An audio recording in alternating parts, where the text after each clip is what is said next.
As the world crumbles, the windows shatter and a globe turns, QTVNickBro from his nuclear bunker in Kiev talks with his guest of the day. I'm Vitalia, and here's QTV.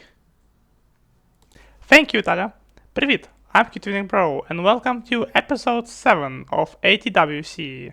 Midway there, just 6 or something episodes to go. Anyway, I hope you're having a great day as usual, and a wonderful week as well. Remember that if you do like this, then don't forget to subscribe to my channel and like this video. And if you want to take this even further, then you can like the rest of my videos. now, some of you may know already, and others maybe understood it already. I'm from Ukraine, and as everyone knows, there is a war here, and this led to some changes in my usual life. For example, air alerts. Remember when on episode 5 I had an air alert during an episode? Well, to end it during an episode. Yeah, it didn't begin during an episode, thankfully. But yeah, that was something. Now I myself, like a lot of Ukrainians, try to also help the armed forces of Ukraine in order to kick out the Russian occupiers. And this can range from buying food and clothes to even a whole plane, I heard. But it's not just us who help, but also our allies in other countries. Not just governments as well, but also great people in these countries who also try to help as much as they can with various stuff, and even like armored vehicles, for example. And today I'd like to talk to one of those people who is currently in the process of helping people in Ukraine here on the ground. Please welcome today's guest, Marion. Say hi, Marion. Hi everybody, привет. Hi, thank you for coming. Tell us about yourselves. Okay, yeah, I'm Marion. Through my Discord handle, a lot of people know me as well. I've been involved with the full-scale invasion since it started last year. One of the things I primarily do is work on Discord combating misinformation and sharing reliable news. And recently, I have come to Ukraine to help in any way that I can. Primarily, that is through humanitarian aid, but it can look like many different things as well too. Um, and yeah, I mean, of course, there's more to it in between all of that, but that's kind of the basic rundown. Okay, and what kind of humanitarian aid do you usually give? This aid? Yeah, so humanitarian aid can come in a lot of different forms. It can be clothes to villagers of newly liberated towns. It can be delivering medication. It can be setting up water purifying stations. One of the groups that I work with, Renegade Relief Runners, that's what they're currently doing down in Kherson. Um, and then out here in the east, it can be evacuating people, providing medical treatment. So it's a wide variety of things we can help provide, people. I suppose you work in some, frontline regions. Is that correct? Yeah. So we do operate pretty close to a frontline region. It puts us close enough to be able to help quickly. Yeah, so we're out east right now. I won't give specifics, but it's fairly close to the front line. I suppose because of that, did you have any like uh, close calls with the enemy? Were there any like dangers, like from Yeah, strikes of some kind? yeah, there definitely is. Just the other day there was a pretty significant strike relatively close by. And somebody that we know was caught in that strike, although they're all okay. They got very lucky and made it out okay. But it is pretty loud here. You can hear things pretty consistently, and the sirens are kind of always going. So it's a little bit of an ongoing joke that it's never quiet here. Um, but you get used to it. But I will say one of the things since I've been here that I've decided I'm going to do when I come back to my country, the United States, is advocate for more air defense for Ukraine because I've been through a couple of places in Ukraine. I've been to Lviv, I've been to Bucha, I've been to Kiev. Now I'm here out east. And one of the big differences is that it's very noticeable when you're under significant AA cover, like Patriot battery cover, versus not being.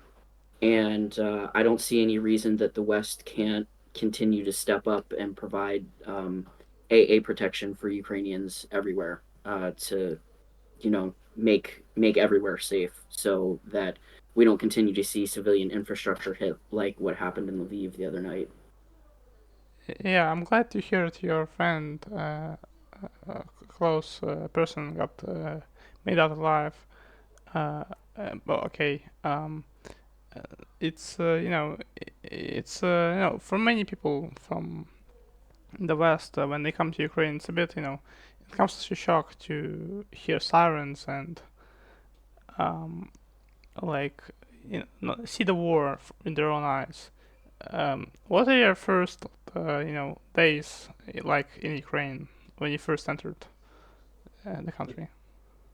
The first days I came into Ukraine were really chaotic because I lost my luggage in Frankfurt in Germany. Um, and that was obviously really difficult for many reasons. And so we had a plan. I met with my friend, and we were going to go into Ukraine, and it all got scrambled. Going into this, everybody asked me, "What's the one piece of advice that you're going to follow the most? Like, what's been the most useful to you so far?" And I would say it's no plan survives first contact is what I would say. So I've got my roommate poking fun at me. Heswa.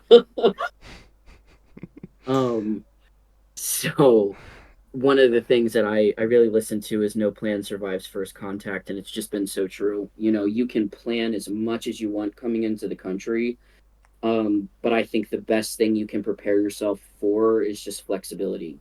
Be ready to be flexible, be ready to have delays, be ready to have difficulties, and just, make it work. But it took me, I'd say, about maybe 4 or 5 days to actually get into Ukraine with my luggage and be able to put my things down and have a place to stay. But other than that, it was going back and forth. I was back and forth from Kiev to Lviv with my things coming in from Krakow. We had to have somebody drive me my stuff in from Krakow to go and pick it up. It was just a lot of chaos in those first few days to get my things and get in the country. Wow, you know, so it's still it's still kind of for it's nice that you're helping people. Um, you came here yourself. You didn't. I mean, it's so nice to have help from outside, but like stuff like money transfers and such. But it's especially awesome when people actually, come here to see what happened, with their own eyes. And we're very grateful for people who um, come here and help uh, here and help in general. Now, you mentioned your roommate. I suppose you aren't there alone, right? No, so my friend is out here with me. She's being ridiculous. Her name's Ren. We've known each other for how long have we known each other, Ren? 3 years. So before the invasion started, and Ren got involved in country quite early, and it was everything I could do to come out and join her as soon as possible. So she's been in and out of Ukraine 4 times now. Yeah, 4 times. So she's done quite a bit of work here already. She's the one that I met with outside of Ukraine to help bring me in because she already had experience coming in. Right now, she's currently melting because of the heat. So that's what we're laughing about. But yeah, so that's my roommate who I'm staying with for now. and I bounce back and forth. If somebody needs help with some type of organization, they say, "Hey, I need a driver. Hey, I need somebody to do this." Then, I'm always happy to go and do that as well too. But Ren's mostly who I stay with. Yeah, the heat is real, and so Yeah, is the rain. yeah. Oh I, wow! I would Did take you the hear? rain I'm sorry. over Did the you hear heat. that? That's an air alert. Isn't that? This episode is just I think very they're ironic. I quiet think. too. Yeah. I will say one of the things about where I'm at is the air alert is actually really quiet. The siren is. Uh, oh, is that yours? Oh yeah. Actually, let me read what is flying. It's probably mixed to one again. Because I usually don't go to Belarus if it's mixed to one because it doesn't do crap. You just flies around Belarus and yeah. But I mean, there's a risk of it like launching its Kinshells, but I don't Yeah, remember. that's what we're keeping an eye on. The Black Sea Fleet is what we've been trying to keep a close Yeah. eye on because that's been making us a little nervous. Okay, I So don't see any reports yet. If it's anything but, I'll have to move. If it's, you know, uh, great start to the podcast. What can I say? Um, yeah. By the way, if you're wondering if I'm gonna cut this, I don't think I will. I may keep this as is, just for yeah, the moment. Yeah. Uh, okay.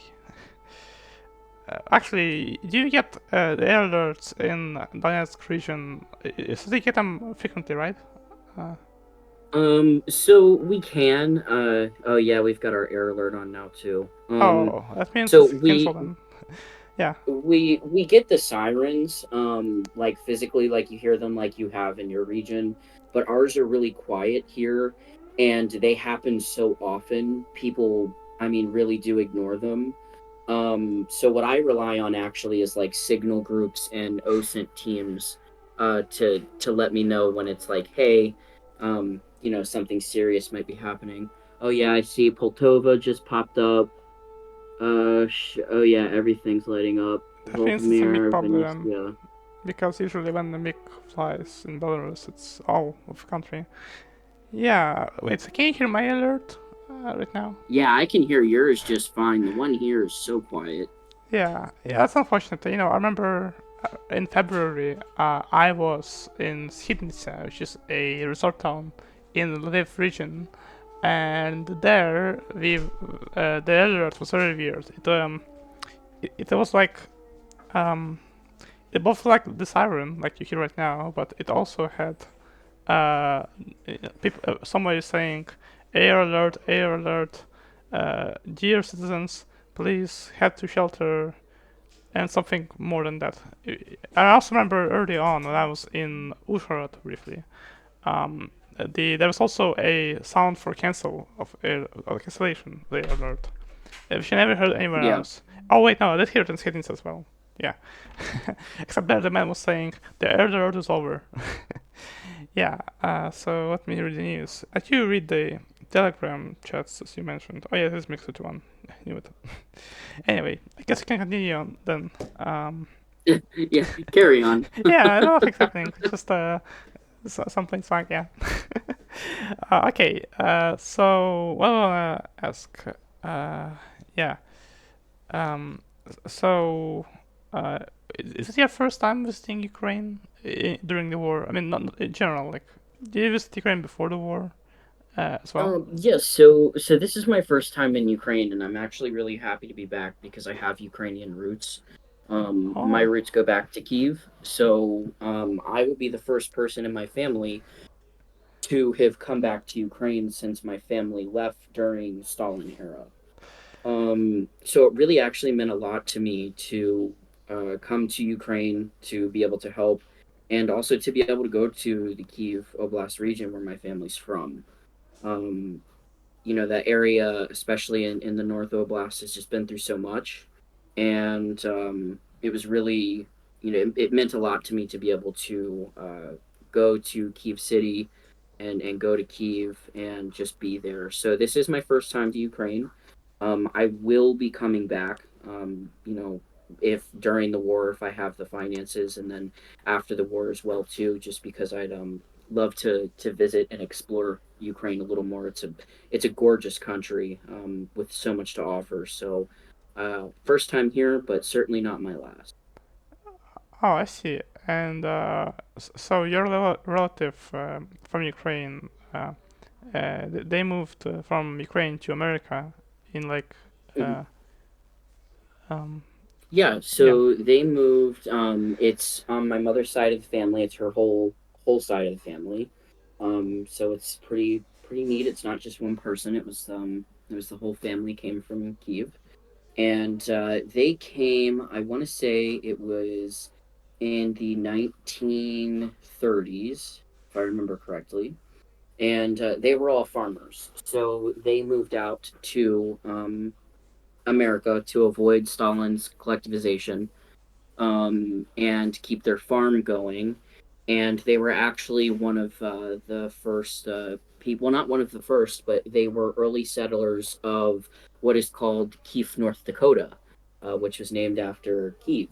Oh, wow. So yeah, my family kept pretty strong Ukrainian ties. They were really proud of their culture and where they came from. It's just due to Stalin's reign in Ukraine. They couldn't survive as farmers, and that's what they wanted to do. So they moved to America and started farming in America instead. Oh, wow. It's pretty fascinating, and it's also fascinating because you move, you went back to Ukraine. The circle, uh, the Ukrainian circle, I suppose. Uh, Yeah, yeah, that's what I was saying when I came back. I was talking to Ren. oh, I wow, was like, what's wow, this? I was saying, wow, I'll be one of the first person in my family to come back to Ukraine, and it really felt right to Okay, be able to do that. yeah, I just had a very weird thing on my phone for the very first time, and like I don't remember a long amount of time. But my you know how like on phones they have a special like software there where it like warn you of errors that's built right into Yeah. these like notifications of the like operating system. Well, last year the Ukrainian government actually tested this system in order to provide error alerts on anything that's not just Telegram channels or the Kiev Digital app in my case or some other app. And it actually, I think, got successful. And I think it even worked a few times, but then I noticed it kind of stopped. But just right now, for the first time, like we were talking about it, it just for the first time like happened. That's weird. I don't know why it Hmm. like had a hiatus, but you know, Oh, that I, is weird. Are there any new like alerts up on anything in the air? I'm wondering if nope, it's it's the same alert. It uh, appears.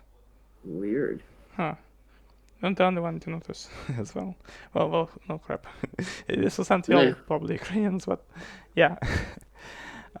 But yeah, I kind of got scared a little bit for a second because I thought this maybe I don't know a some other alert like I don't know nuclear maybe even you know in the times of Russians occupying temporarily the Zaporizhzhia nuclear power plant. It's a bit Hmm. tense. So Yeah. yeah. Um, But let's talk about your, actually, let's talk about, before I talk about the other stuff, um, do you currently have any current fundraisers right now going for Ukraine? Yeah, so we just wrapped one up, which was a name a drone donation drive. And essentially, what it was it gave anybody who donated small amounts had the option to suggest a name for a drone. And that name then, got polled. So people got to vote on the name they liked the most. And then people could opt to pay for a full name of a drone, which essentially is the price of a drone. And doing that enabled them to select a name for a drone themselves.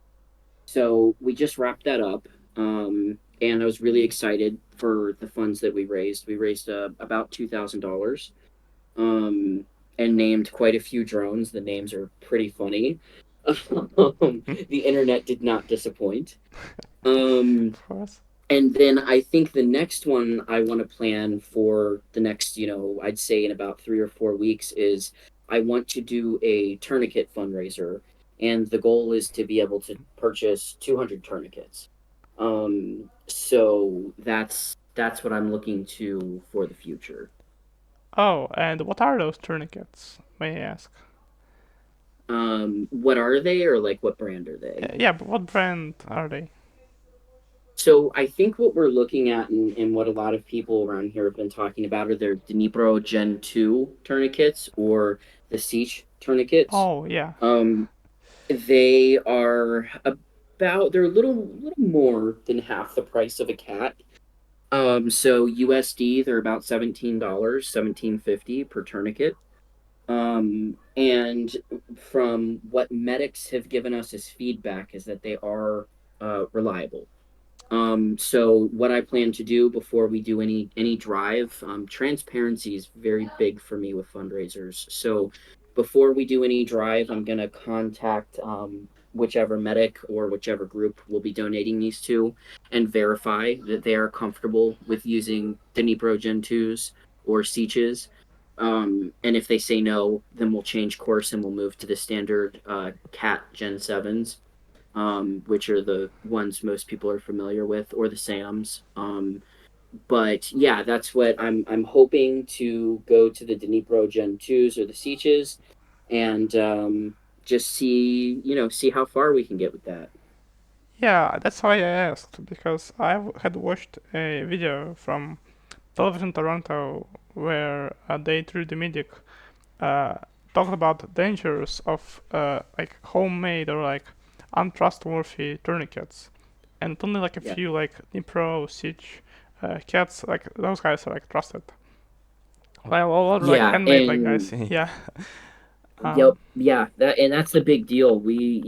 I don't ever want to supply anybody with anything that you think will save your life and it won't. I mean, that's the worst of the worst, is to have a tourniquet break on you, or a stretcher break down, or a chest seal not work. That's terrible. So it's really important to me that any first aid supplies we supply, any humanitarian aid we supply, is legitimate and useful. And also for people's money too. We don't want to be wasting people's donations. Some people don't have a lot and they donate, and we want to put that to good use.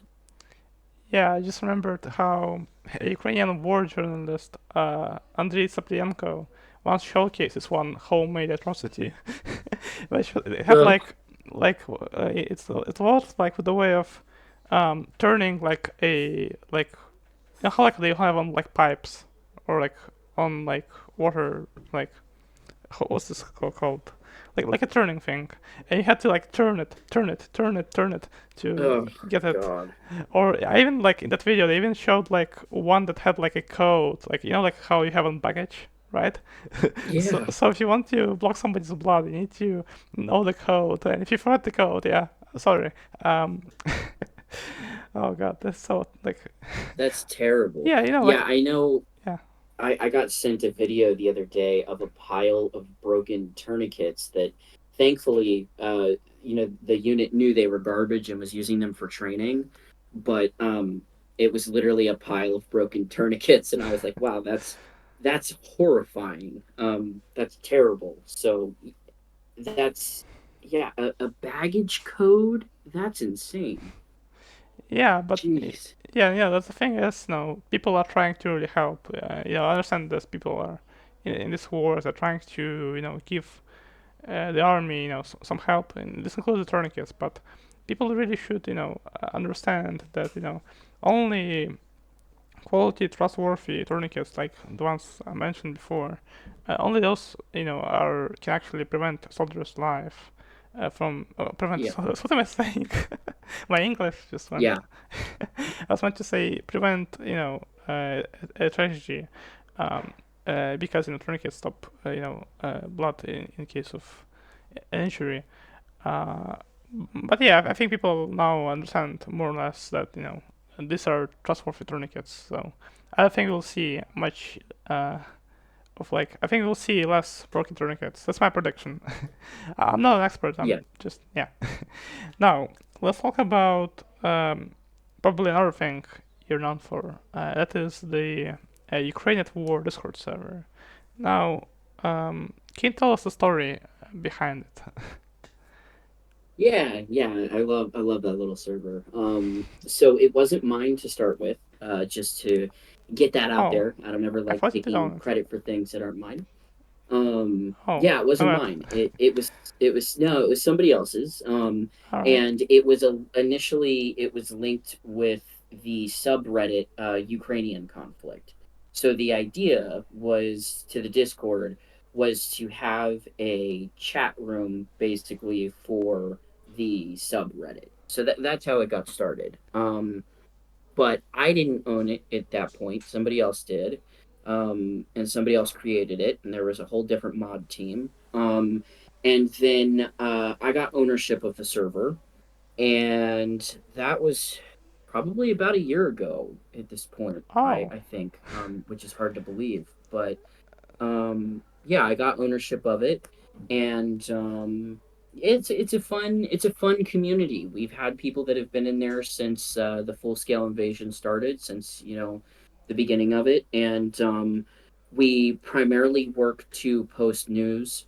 We have a news channel, we have a media channel, which is for things like you know Twitter that might be a little less reliable, and then we have a basic chat where people can get together and chat about things, talk about the war.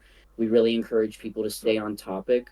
And we have a couple roles, different roles that people have too. So we've got a basic conflict member, which is anybody. We've got trusted members, which is members that have been around for a while, have shown good conduct, that moderators trust and admins trust.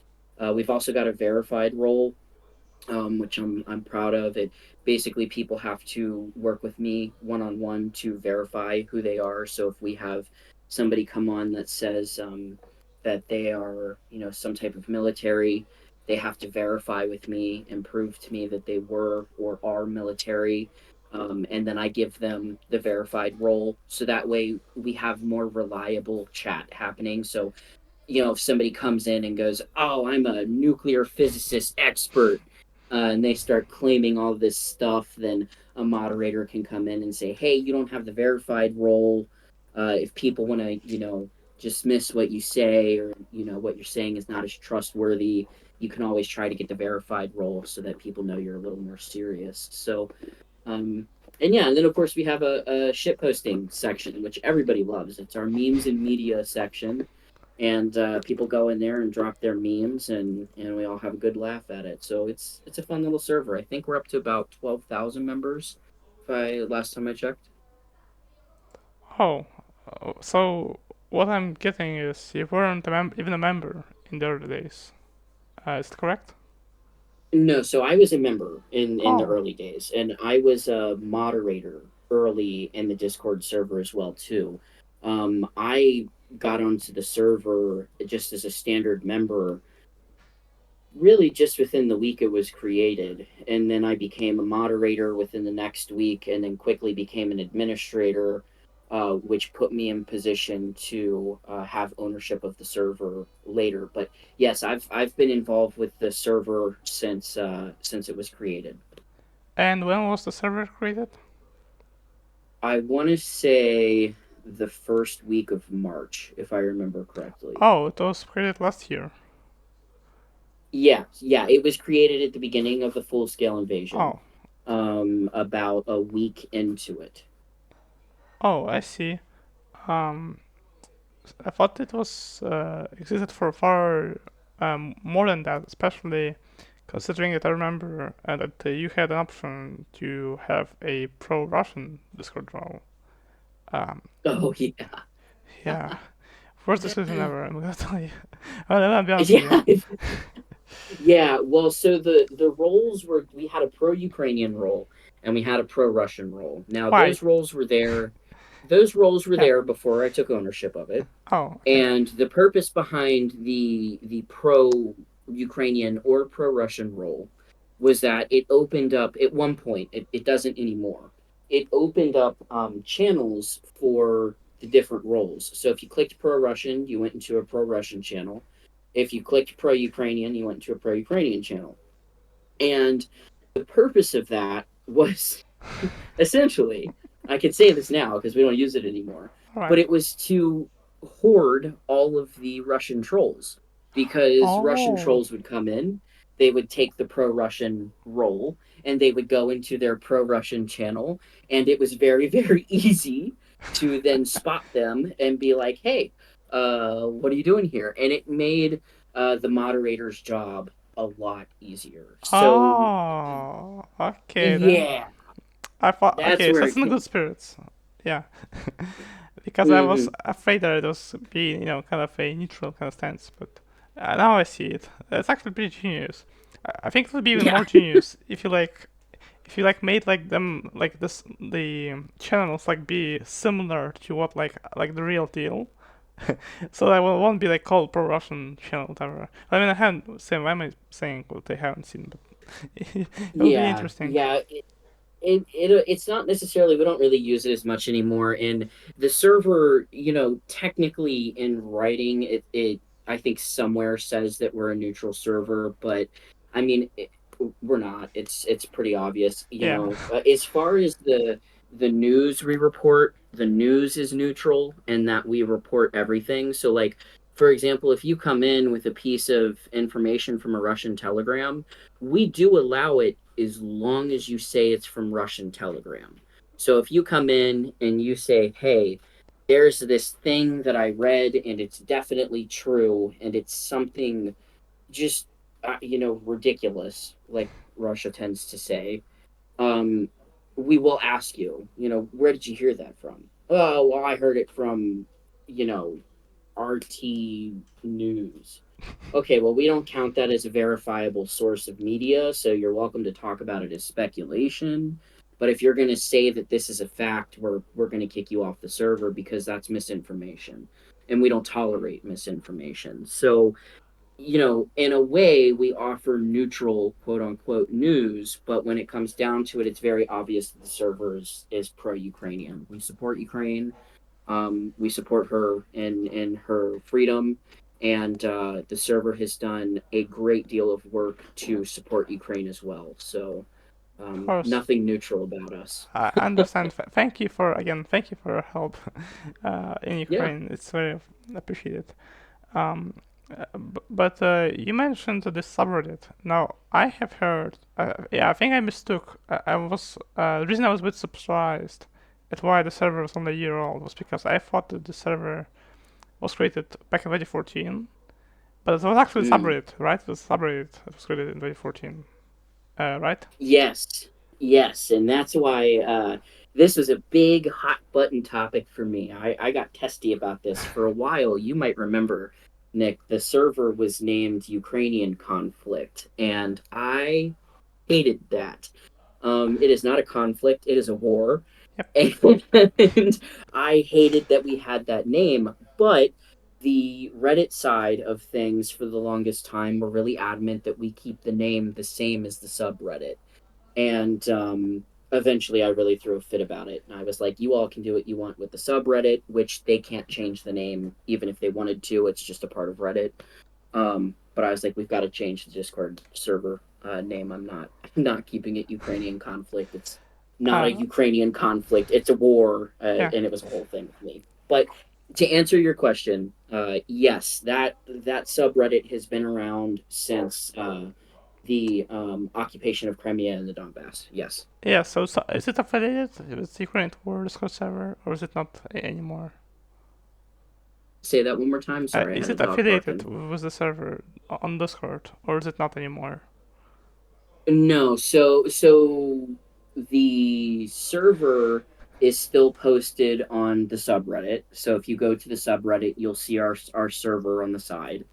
But we don't have a lot to do with each other. We have some Reddit mods that float around on the Discord server. But like I personally, I don't have anything to do with Reddit. I don't know anything about it. We have an admin who is a mod on there, Corvus, but that's about really the only thing the server has to do with the subreddit.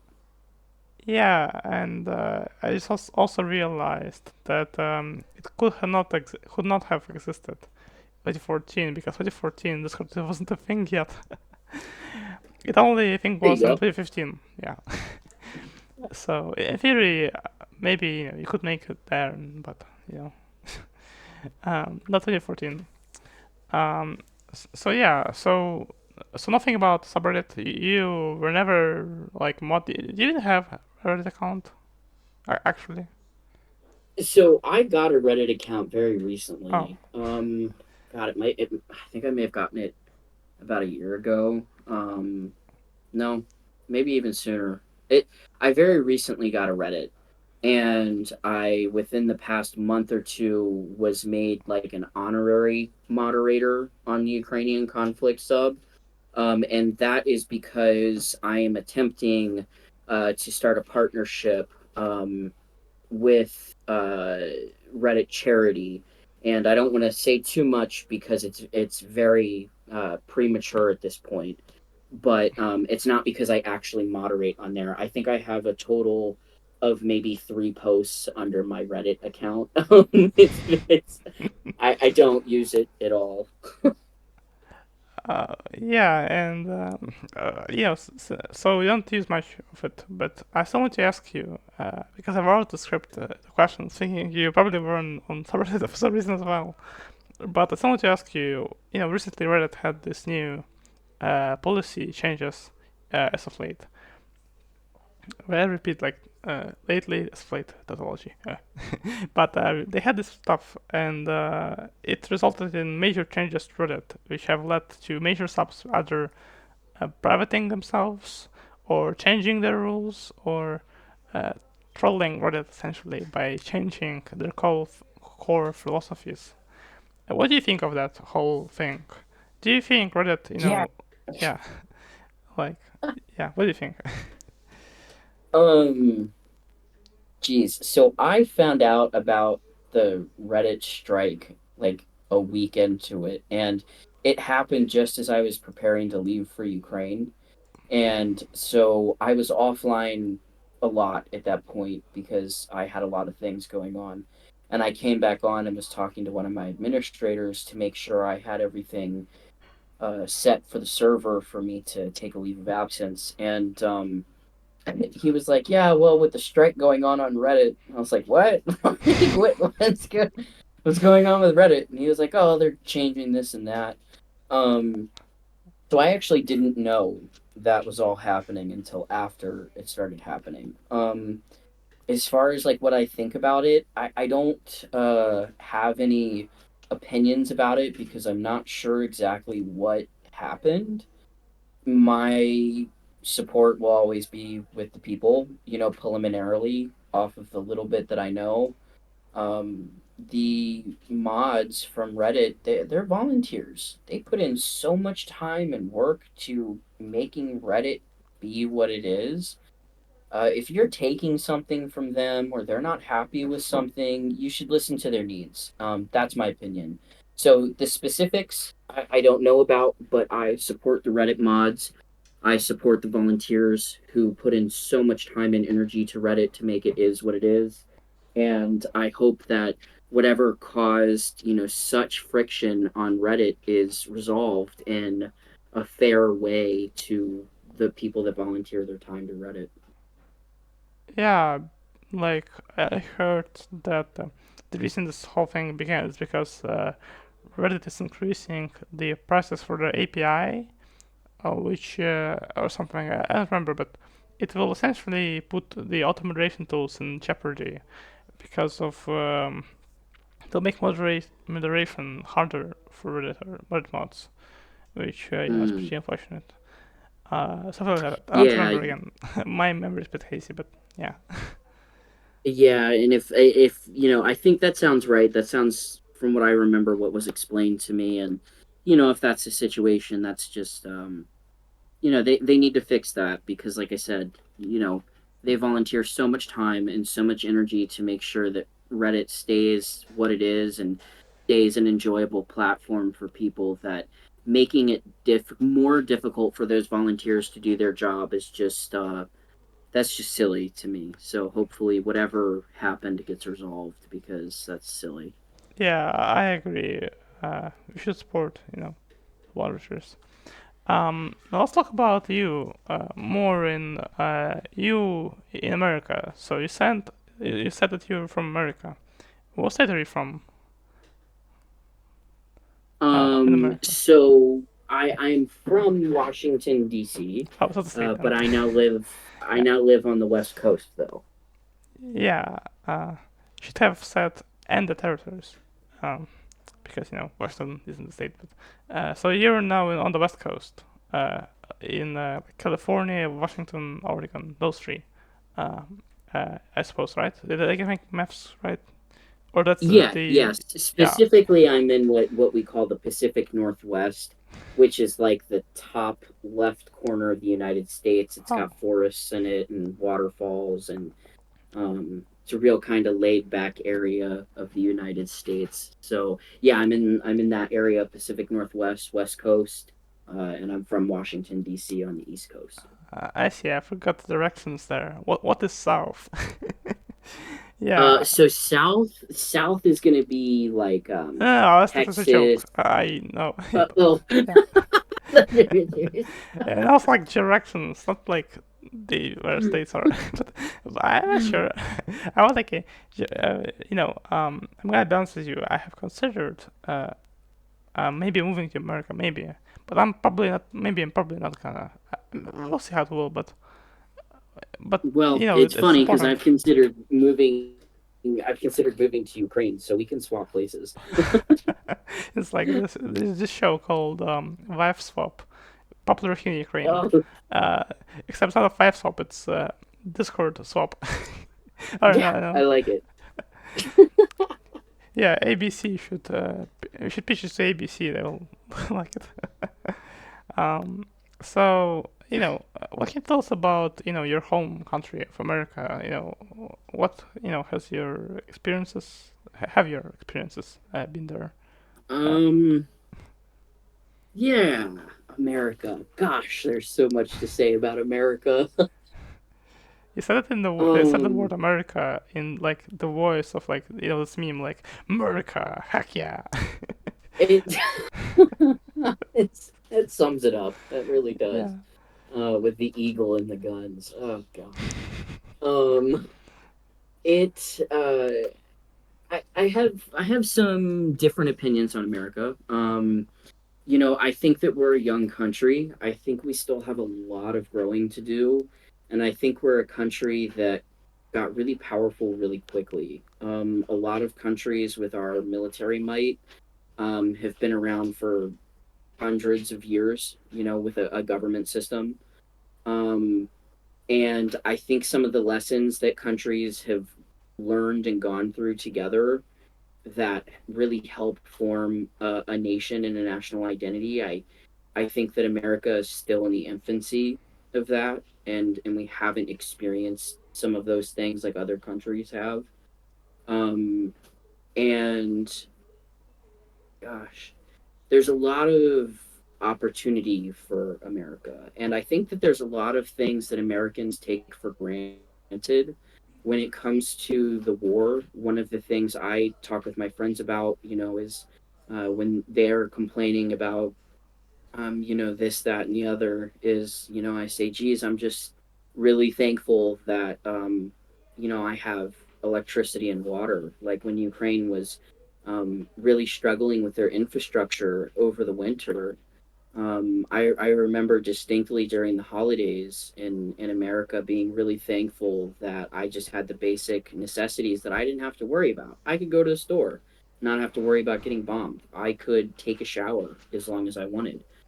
I didn't have to go without heat in the winter. And I reminded a lot of my American friends of that perspective quite often because I think it's something that Americans lose touch with. So, America is a wonderful country. It's got a lot of opportunities, but it has a lot of growth that I think it still needs to go through. And I think we lose sight of just how good things are in America comparatively to other countries. So I wish we would remember that more often. Yeah, you could say that some people take it like for granted, like peace maybe. they don't know how it Yeah. is to exactly be in a war zone. Yeah, that's Mm, definitely a thing. And no matter how much people say bad things about America, and no matter like all of its problems, because the problems are real, and they should be solved, of course. But as much as there's that, America is not like a bad country to like live in if you gotta think mhm. about it. Like the reason Yeah, I'm not and like keen on it is because of some other reasons, but really, if I was given a choice, I mean, to be honest, like, I mean, yeah, if I was given a choice, then I maybe could, maybe not. I mean, it's my choice. Yeah. Um. yeah, yeah, I agree with you. And I think that you're absolutely right. You said that in a great way. The problems that America's facing are very real. I guess from my perspective, I just wish that we also left room for gratitude as a country as well too. To be able to say like, yeah, we have a lot more that we need to get done, but let's take a moment to be thankful for what we have, because two of those things can be true. You can be thankful for what you have, and you can push for positive change at the same time. You don't have to push for change and be ungrateful, and you don't have to be grateful and not push for change. Those aren't exclusive to each other. Oh, the error alert just got cancelled as you just ended the sentence. But I was about to say, John F. Kennedy just said, what did he say? He said something about how do I forget this phrase? It's a very famous phrase of his. Uh, it was about how you could do something, uh, do something yourself, and not, Oh, and I remembered. Don't ask the president what to do in the country. Ask what you can do for the country. Something like that. I don't remember the phrase well, but it Mm-hmm. sums it well as well, in a way. Um, and so in America, let's talk about your life there. Who do you actually work for? I mean, work for. I mean, that's the wrong sentence. Oh God, my English days all over the place. Yeah. No, I was no, meant I no. was meant to It's say what is your like job, something like that. yeah. No, your English is great. Yeah. Certainly much better than my Ukrainian. I think the most I can handle is thanks and hello, which is terrible.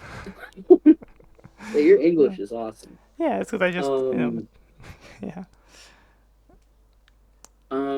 yeah, so at one point I was in education. Right now I made the decision to go back to school. And I'm a historian. So I study the 17th and 18th centuries. And before I was in that, I was a dog trainer, and worked as an animal behavioralist for about 10 years. And that for a while was my passion. I have a lot of certifications, a lot of education in animal behavior. So, um, yeah, that's kind of a very basic basic rundown of some of the things that I've done. But I've also done a lot of other things too. I lived in a monastery, a Buddhist monastery, for a little while. Oh, nice. I helped raise. Yeah, yeah, that one always gets people. No, is that nice? Yeah. Yeah, that one always gets people. It's like, you lived in a monastery as a Buddhist, and now you're in a war zone. I'm like, yeah, that's about right. Yeah. Um, and then I help raise my siblings as well too. I've got two younger siblings, and they're wonderful people. They're wonderful humans. Um, so yeah, I'm somebody that's done quite a bit. I've had a lot of adventures in my life, but the past few years have definitely been a focus on education.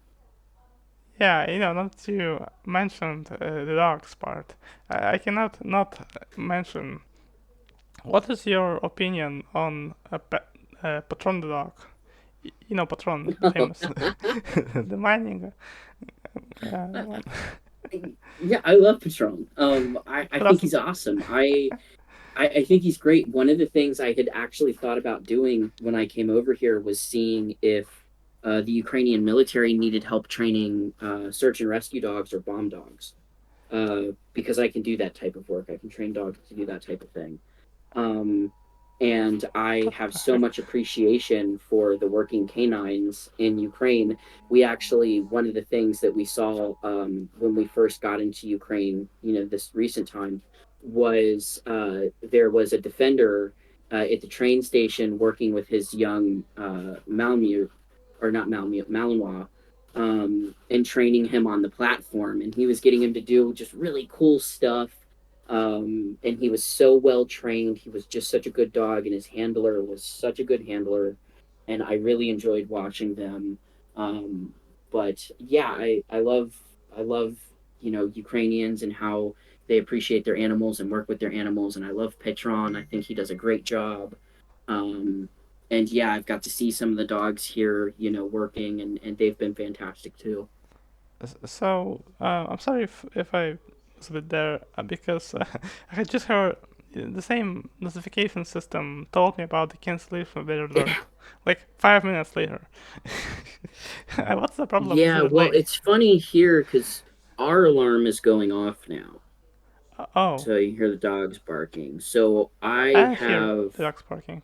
To be honest. yeah, I have a dagger warning. Um, Possibly two S300s in my area. So we've got an alarm on. Um, Yeah, but you didn't get the one on the phone. Oh, but you don't have the Ukrainian SIM card or something. Because yeah, the I've thing I've that got a Ukrainian number, but oh I mostly rely on um a couple of groups for their notifications because if I just listened to the air sirens, I'd do nothing. I'd live in a shelter basically.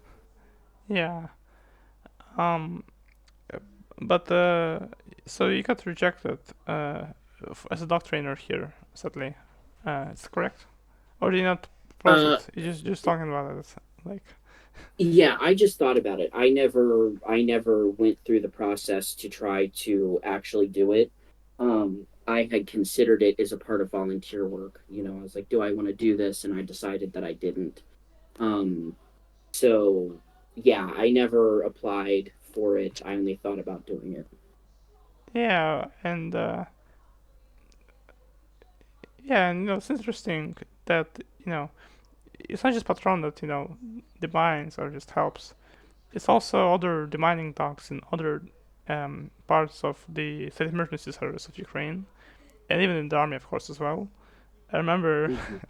um, I on the Discord server, of yours, I occasionally post news, and one of my recurring segments is QTV's weird news, which is various weird news items from Ukraine, which I post.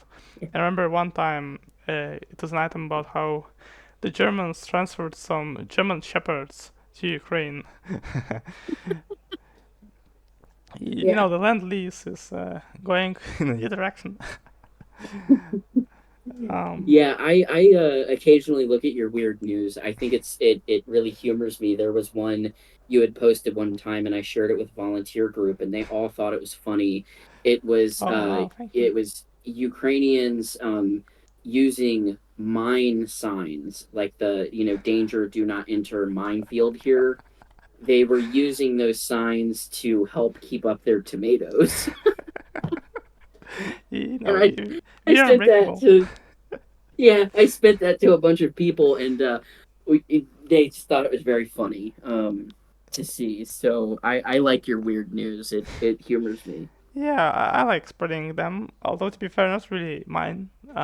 Because I take them from, well, sometimes I take them from different other resources, but most of the time it's from regionality. They're only Ukrainian language, so so I'm here to translate all the news to English. Um, but really, even they aren't the donors. They obviously take them from other news sites. So yeah, technically, even they aren't also owners. But I still like it, and um, yeah, I enjoy it. And by the way, when are you going to add the dedicated channel? We've had the ticket for it in the Discord server for quite some time now. I have. Wait, what? Hang on. See, so this is the other thing is I got so much going on, I lose track of stuff. Oh, it's okay. So let me. I will actually look at this. Yeah, I know right you weren't now. involved in it because what's her name? Another admin. Lisa. Yeah, her with the firefighter emoji on her profile picture. She was involved with it, but she was a bit busy, so I kinda, ever since she said that she was busy, I was like, no word. This is my first time I brought it up, really. I'm looking at our tickets and I don't actually see I think it that was a unique ticket. ticket. It's also called QTV's Weird News, so yeah, a bit weird for the listeners. They're like, what the heck am I talking about? Yeah. So I would go ahead and open up another ticket because it looks like for some reason that one got closed. So I would actually go ahead and Actually, let open me up check another one so that myself if it's still there. we can revisit it because Uh, I don't see I it. think it's still here. It's in the tickets. It's called. Oh, What? it has a lock icon. I think only. No, I think actually. Oh, you're not Because online right now. I don't see anything and I own it. That's weird. But yeah. Yeah. Yeah, but for those listeners who are confused, what are we talking about? Uh, I usually post QTV's weird news in the casual conflicts chat, uh, but I wanted to make it a separate dedicated channel. And the thing is, I posted them originally on the Digital Force of Ukraine Discord server, where I'm moderator, uh, Hmm. which is where I also joined the server, which Will Marion owns. He also calls himself Will on Discord. I referred him to Marion because if you remember on episode 4 we had my friend Wills. So see what confusion. I will call him Marion. Yeah. And so usually I have to just copy paste. It's kind of a bit annoying. So now we set up the channel in the DFOU to be a broadcast channel. So you can subscribe to it and send it to a different channel, different server. It's very convenient. It's usually used for like announcements and stuff, but in this world can be used as well. I've had experiences with this type of channels for some time. Yeah. Okay. Some shameless plug there.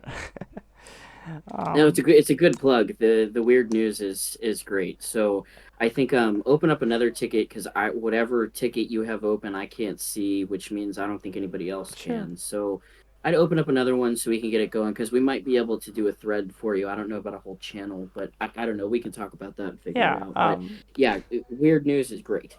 Yeah, and good self plug there for Digital Force of Ukraine join. I'm gonna put the link in the description. So I'm also gonna put the link to Ukraine at War as well, and yeah, and of course also the charity stuff that Marion does. Charity stuff. Oh god. Yeah, this is just the thing. It's 56 minutes of me recording, and I'm already going a bit hazy. You could say, I know. But yeah. Before we end this, I want to ask you: do you have anything else to say, or mention, or talk about? Um, no, I don't think so. I think, if there's anything that I'd like an opportunity to say, it's really how amazing Ukraine is. I appreciate so much, the kind words about volunteers coming over and helping, but in a way, I feel so privileged to be able to come over here and help. Because Ukraine is an amazing country with so much potential and amazing people. People out here are so nice and so welcoming.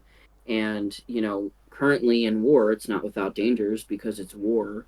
Um, but it's just such an honor and a privilege to be able to come out here and be a part of this and, help Ukraine uh, be free and support Ukraine. So, I just want to say that Ukraine is an amazing place, and I really look forward to Ukraine's victory and sharing that victory, and coming back to Ukraine, after the war, to meet great people and make great friends, and visit a really, really wonderful country in peace times. Yeah, thank you for being a guest here. Thank you again, once again, for helping Ukraine for everything. Yeah, I'm just like this is like happy when people say wish somebody a happy birthday here. They wish them that you have good grades if you're like in school, or that you have like a good day, life, or a good mood. Everything will be good. The same here, except like people sometimes say, "I wish you the best. I wish you everything." Same goes here. What's going on with me? Mm. I don't know. Sorry. Yeah. No, that's great. I love that, and thank you too for inviting me on to talk and giving me that opportunity. So thank you for letting me come on and chat a little bit. No problem. Thank you, Marion. Now on to extra dish, and today on extra dish, I don't have much to say. I have one thing to show, talk about, and that is that in the last I think episode, I promised that I was gonna put this podcast on different platforms. However, due to some stuff, I have to pay. I mean, due to some stuff, I cannot do that for the time being, but I hope to in the future.